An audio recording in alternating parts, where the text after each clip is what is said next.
Sajjad loan साहब भारत कश्मीर से जीतेंगे और अपनी पार्टी साउथ और श्रीनगर से जीतेंगे। जो हमारी अपनी पार्टी के लोग हैं, अल्ताफ बुखारी साहब है, ये हमारा एनडीए का पार्टनर है।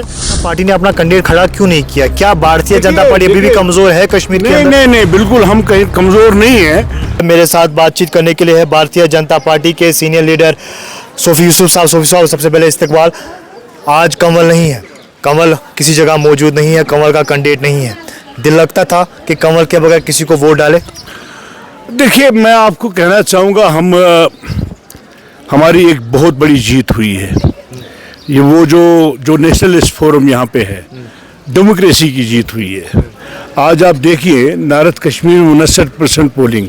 मेरा डेट ऑफ बर्थ जो है 1967 है। 67 से लेके आज तक मैंने कभी इतनी पोलिंग कश्मीर में नहीं हुई देखी।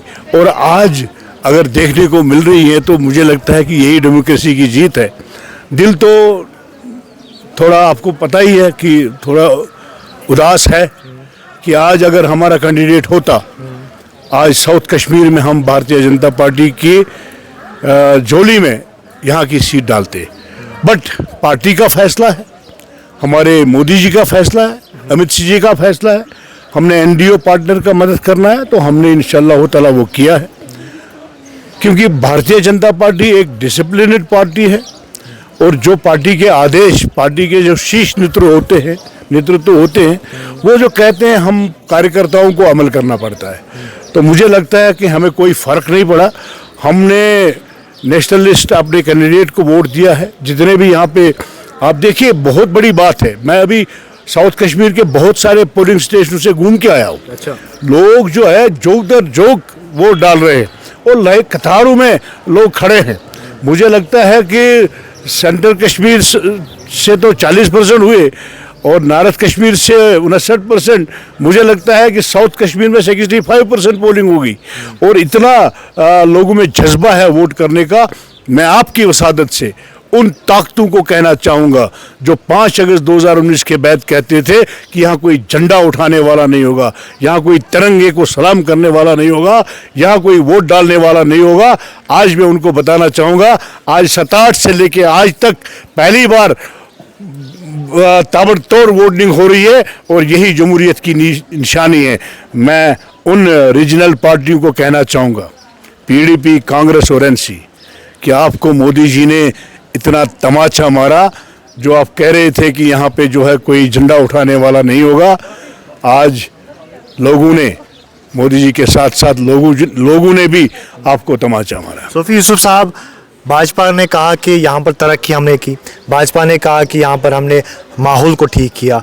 चलो, हम मानते हैं कि भारतीय जनता पार्टी ने इतनी मेहनत की, लेकिन भारतीय जनता पार्टी ने अपना कैंडिडेट खड़ा क्यों नहीं किया? क्या भारतीय जनता पार्टी अभी भी कमजोर है कश्मीर के अंदर? नहीं, बिल्कुल हम कहीं कमजोर नहीं है। आपने देखा होगा, मोदी जी का एक नारा है, बीजेपी के बलबूते पे 350 कैंडिडेट, और बीजेपी के बाद जो एनडीए के पार्टनर हमारे हैं, 400 पार का नारा मोदी जी ने लगाया, उसमें ये भी आ रहा है। ये जो हमारी अपनी पार्टी के लोग हैं, अल्ताफ बुखारी साहब है, ये हमारा एनडीए का पार्टनर है, हमने उनको वोट दिया है। और मोदी जी को, अमित शाह जी को, बीजेपी के कार्यकर्ताओं के ऊपर ज़्यादा नज़र रहती है, क्या ये हमारे एनडीए पार्टनर को मदद करते हैं? इसलिए मैं पूरे इलाके को घूम के फिर अपने गांव में आया और वोट पाल किया। इस इंतखाबात में हिस्ट्री रही, हमने देखा श्रीनगर के अंदर, शुमाली कश्मीर के अंदर अच्छे खासे वोट है, पहली मर्तबा लोग हैं। क्या आपको लगता है कि लोग क्या चाहते हैं? लोग ये चाहते हैं कि यहाँ पर तरक्की हो जो अभी तक हुई नहीं है। देखिए, आप बखूबी वाकिफ है, 5 अगस्त 2019 के बाद यहाँ तरक्की हुई। यहाँ पे कहीं हड़ताल नहीं, यहाँ कैलेंडर नहीं, यहाँ जो क्रॉस फायरिंग में हमारे नौजवान नहीं मरे, स्टोन पेंटिंग में हमारे नौजवान मुलवस नहीं हुए। आज आप देखिए, सुबह घोड़ेबान, टैक्सी ड्राइवर, स्कूल का बच्चा, दुकानदार, मुलाजिम, कोई भी घर से निकल के शाम को खुशअस्लूबी से वापस आता है। और यही जमहूरियत है, यही लोग चाहते थे। आज मुझे बताइए, 5.5 साल हो गए, 5 साल हो गए, ये लोग कहते थे कि दफ़ा 370 अजून इज़्ज़त फजून इज़्ज़त। आज ये लोगों के पास उनको देने के लिए कुछ नहीं है। मैं 5 साल से आपको कहना चाहूँगा कि 5 साल में जो हुआ, कोई हिंदू यहाँ बसने नहीं आया। जो ये कहते थे कि यहाँ हिंदू बसने आएंगे, मुसलमानों को भागना पड़ेगा, मैं उनको कहना चाहूँगा कि आज अगर आप लोगों के पास जाएंगे तो क्या लेके जाएंगे? दफा 370 को वापस लाएंगे?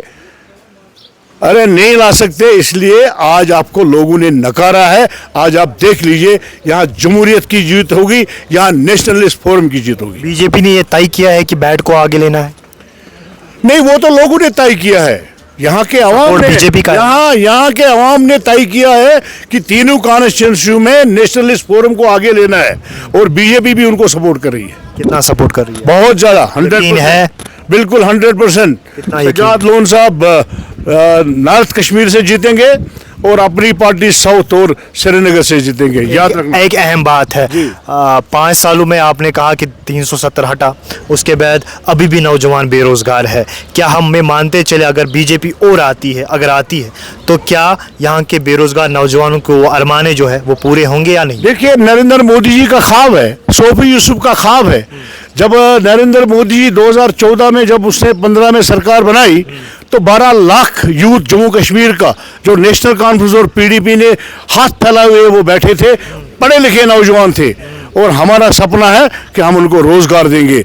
आप देख लीजिए, 76,000 करोड़ हमारा इंडस्ट्रियल सेक्टर में आ रहा है। आप देख लीजिए 2026 तक 5 लाख नौजवानों को हम रोजगार फराहम करेंगे, और इंशाअल्लाह ताला इन दौरान 46,000 नौकरी नौजवानों को हमने रोजगार दिया है, और आने वाले दिनों में यहाँ बेरोजगारी को खत्म करने का अहम रोल बीजेपी का रहेगा। बहुत बहुत शुक्रिया हमारे साथ बातचीत करने। Sophie Yusuf, senior leader Bharatiya Janata party के, अभी वोट कास्ट किया है, लेकिन ज़रूरी बात यह है कि बैट को आगे लेने की कोशिश की जा रही है। क्या बैट आगे होगा, या आने वाले वक्त पता चलेगा। 4 जून को पता चलेगा कि कौन नया वज़ीर आज़म होगा। देखते रहे मेरे साथ ग्लोबल कश्मीर से अब्रिज़ बशीर के साथ।